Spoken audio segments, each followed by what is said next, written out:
విద్యార్థులకు ముందు గణతంత్ర దినోత్సవ శుభాకాంక్షలు. నా పేరు ఊర్వశి. ఈ రోజు మనం ఎంతో ఘనంగా 75వ గణతంత్ర దినోత్సవం జరుపుకుంటున్నాం.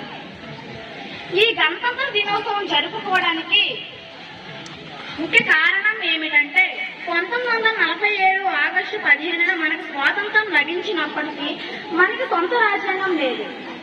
ఆ రాజ్యాంగం కోసం డాక్టర్ బిఆర్ అంబేద్కర్ ఒక అక్షరాస్యత కమిటీని ఏర్పాటు చేశారు. భారత రాజ్యాంగాన్ని రూపొందించడానికి 2 సంవత్సరాల 11 నెలల 18 రోజులు పట్టింది. అప్పటికి జనవరి 26, 1950న భారతదేశ రాజ్యాంగం మొత్తం అమల్లోనికి వచ్చింది.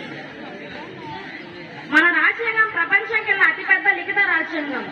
ఈ రాజ్యాంగం వల్ల మనము ఎంత హాయిగా బతుకుతున్నామంటే దానికి కారణం ఎవరంటే మన దేశ సైనికులు మరియు మన దేశ వీరులు అయినా వారి వల్లే మనం ఎంత హాయిగా స్వేచ్ఛగా జీవిస్తున్నాం. అందుకు వారు మనకు ఎంత కృషి చేసి మనకి స్వాతంత్రం ఇచ్చారు. మనకి స్వాతంత్రం లభించిందని గర్వపడకూడదు. ఆ స్వాతంత్రం ఇచ్చారంటే బానిసల కింద మనం బానిసలమైతే కాదు, మనము సొంతగా స్వాతంత్రం చేయాలి. ఇదే వారు మనకి నమ్మకంగా ఇచ్చిన స్వాతంత్రం మనకి అందించారు. అయినప్పటికీ నేటిగా మన దేశంలో పేదరికం, అవినీతి, నిరుద్యోగులు, మహిళా భద్రత, రైతుల అన్యాయాలు ఎంతో జరుగుతున్నాయి. వాటన్నిటి అధిగమించడానికి మనం ఎంతో పోరాడాలి. అందుకు మనం పెద్దలు అంటారు కదా, నేటి బాలలే రేపటి పౌరులు.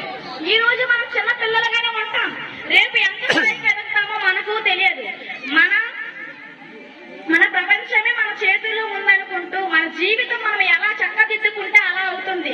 కాబట్టి మన జీవితం మంచిగా చక్కదిద్దుకుంటే మనం ఎంతో గొప్ప స్థాయికి చేరుకుంటాం అని మన పెద్దలు అంటారు కదా.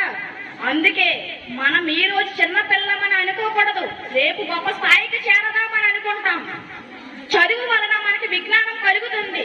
ఆ చదివే మనం మంచిగా చదివితే మనం ఎంత గొప్ప స్థాయికి ఎదుగుతామో